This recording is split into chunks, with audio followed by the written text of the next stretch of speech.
Specflow tutorial part 4, Gherkin and a feature file. In part 3 we have learned about a Specflow configuration. So in this session we are going to learn about Gherkin, feature files, step definitions and binding. So let me start this session. So when we talk about a Gherkin language used to write the test cases. So whenever we are writing our test cases, we are going to write a test cases in a simple language. So whatever the language you understand it, we are going to write the test cases in that. So take an example of we understand the English language. It means we are going to use, or you can say the Gherkin provides a facility. A Gherkin is a language which helps to write the test cases in a simple plain English language. So Gherkin uses a set of special keywords to give the structure and a meaning to the executable specification. Each keyword is translated to many spoken languages. So when we say Gherkin has its own syntax language. So we need to follow that particular syntax language whenever we are going to write the test cases. When we say Gherkin has its own syntax, or you can say has its own structure, to follow the structure, Gherkin has its own keywords as well. Feature, scenario, given, when, then, but, and. So these all are the Gherkin keywords. So whenever we are going to write the test cases, we are going to use these keywords to perform or to write the test cases. So whenever we are going to write the test case, we are going to use these keywords and we are going to write the test cases. So whenever we go and write the test cases, we need to create a file, and that file is having an extension. We call it as a .feature extension. It is similar to the class where we go and write the code, and it is also having some extension, and same way we are going to create a one file, and the file extension is going to be the .feature file. Then we can use a Gherkin in the .feature extension file. So let me flip to Visual Studio to understand with an example. We have this Specflow session project. So this Specflow session project we have created in the previous sessions, and we have also added a NuGet package. We have a Specflow.NUnit NuGet package. Here we are going to use NUnit as a unit test provider. Now what we are going to do is we are going to add a feature file. In the feature file we are going to write the test cases. So whenever you want to add the feature files, what you need to do is right click on the Specflow session project, or you can say you are going to right click on the project, right click, say add, and here is the new item. And inside the new item we have this particular option which is a Specflow, and this is the feature file for a Specflow. So what we need to do is we need to provide the name of the feature file, login.feature file. So whenever you are creating a feature file, you need to keep in mind, whenever you are creating it, you need to keep the .feature as an extension for the feature file. Let's click on add.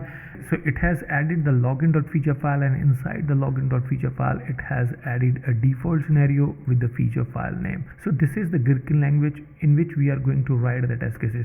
So we can see we have the few keywords: feature, scenario, given, when, then. So right now these are coming blue in color. It means these are the keywords of a Gherkin. The first keyword is the feature. So this feature is nothing, is the name of the feature. So whatever the name you want to write it, you can write it.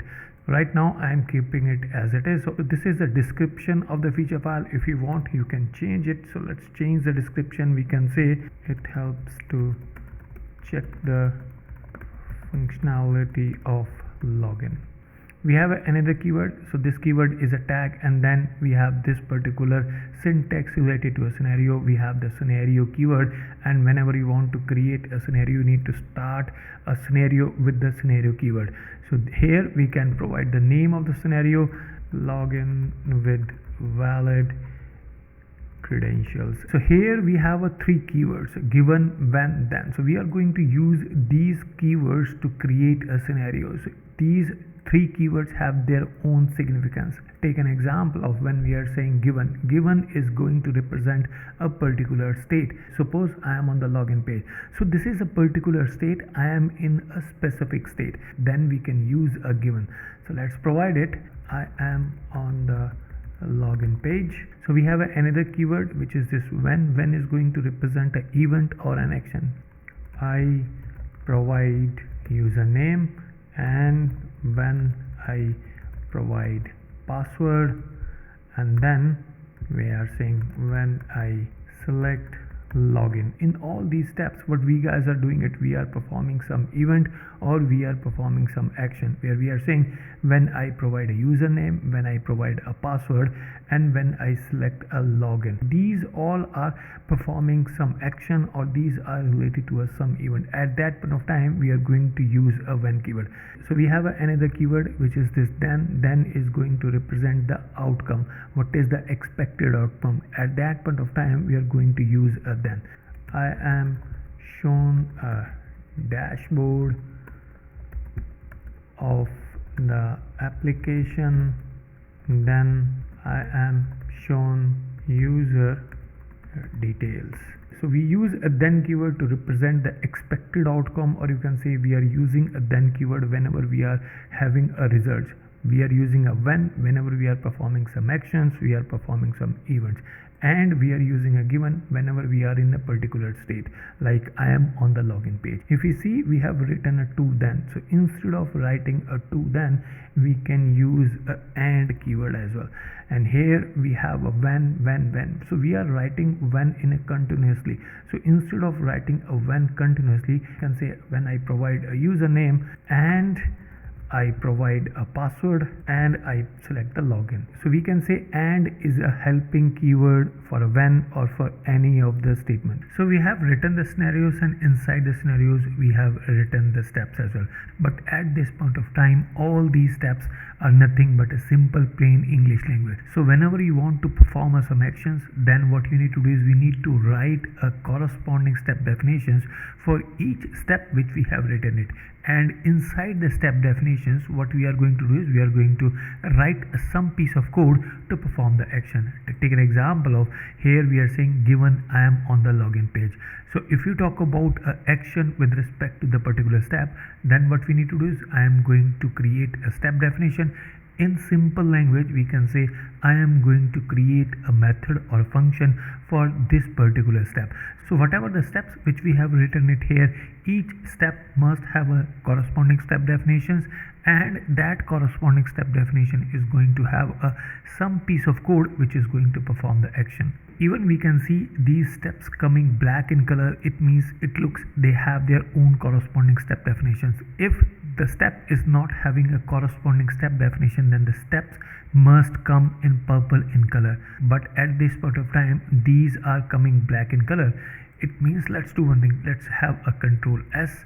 Let's close this and reopen again, and see, no, it is still the same as we have it previously. Now what we are going to do is we are going to do a build, and then we are going to have a one .cs file corresponding to this login.feature file. As I already told, whenever we do a build, so this particular NuGet package, which is this tools.msbuild.generation, is going to generate a CS file for each feature file which we are adding it here. It means if we do a build at this point of time, it is going to have a .cs file, a corresponding class which is going to relate it to this login.feature file. So let's have this. We can say build and a rebuild, and we can see we have this particular login.feature file, and inside the login.feature file we are having this login.feature.cs. so this login.feature.cs is having all the steps which we have written it inside this login feature. Here is the name of the feature file. If we scroll it little down, we can see we have this login with valid credentials, and we have I am on the login page. I provide a username, password. So whenever we use or whenever we do a build, so build generation is going to generate a CS file, and this CS file is going to read by the unit test provider, which is this NUnit. This NUnit is going to read this particular login.feature file, and it is going to execute the test cases. So that is the reason behind it. Whenever we are writing the feature file, we are going to, or you can say the system is going to convert .feature file to the .cs file, so that the NUnit able to target these .cs file. And one more change we can see it right now, all steps, whatever the steps which we have written it, those are coming purple. It means these are not having any corresponding step definition. If the step is coming black in color, it means they have their own corresponding step definitions. So whenever you want to create a step definitions of the corresponding steps, what you need to do is say right click, and here we have three options: go to definitions, define steps, and a rename steps. So if you talk about a go to definition, if this corresponding step is already have a step definition, then we are going to use a go to definition. It will take you to that particular method, or it will take you to the corresponding step definition of this particular step. And if we are saying define step, it is going to provide all the steps, possible step definitions of these steps which are purple in color. So right now we can see we have the all step definitions, these all corresponding step definition right now. If you want, you can uncheck it. If you want, you can check it out. So right now we have two more options here. One is a copy to clipboard, and there is a create, and here is the class name. So whatever the steps which we are going to write it, we are going to write it inside a .cs file. It means we need to create a one class. But if you talk about a create, whenever we click on this create and you provide the name of the class, it is going to create a .cs file, and it is going to add all the step definition. But it is not recommended to create a class by having this class name, because right now it is going to present it here inside this particular path, which is this root path. But at matter of time, sometimes you need to create a class inside a different folders. So that is the reason behind it. What we are going to do is we are going to do a copy to clipboard, and then manually go wherever you want to create that particular class inside the folders. You can create it. So right now I am not going to create any folder. I am going to create a class in the root folder. Say add, and here is the class. We can say, we can provide the name as a web steps. Let's provide the web steps, and we can see we have this particular class. Mark this as a public, and then we can say Control V, the code which we have copied it. Now we able to get it here. So we have the corresponding step definitions. Those are present here in this particular login.feature file. So let's do one thing. Let's have a build here, but still these are purple in color. Even we have already corresponding step definitions here in this particular web step. What is the reason behind it? So whenever you have a corresponding step definitions of the steps which exist in the scenario, then you need to go to the class where you have the corresponding step definitions. Right now all the step definitions we have added it here, and what you need to do is you need to add a binding keyword on the top of the name of the class. Can say here is the binding keyword. So this binding keyword is a class inside this tech talk Specflow binding attribute, and you need to import this particular keyword of the Specflow. So this keyword is going to tell to the Specflow that this class is having some attribute, some steps related to a Specflow. Scan this and get it. Now if we commit here and say rebuild, then let's come back to the login.feature file, and we can see all steps are coming black in color. It means they have their own corresponding step definition. Another way to verify it, let's right click on the steps, say go to definition, and we can reach it here. So this is the corresponding step definition of the steps which we have written it. Written this way, we can create a corresponding step definitions of the steps which we have written it. So one of the important point you need to keep in mind whenever you are creating a step definitions, you need to have a binding keyword on the top of the class. Otherwise you will not able to identify, or you can say the Specflow is not able to identify step definitions. So we can use different keywords. We can use a given, when, and then. These keywords we are going to use to create the scenario. So that's it in this session.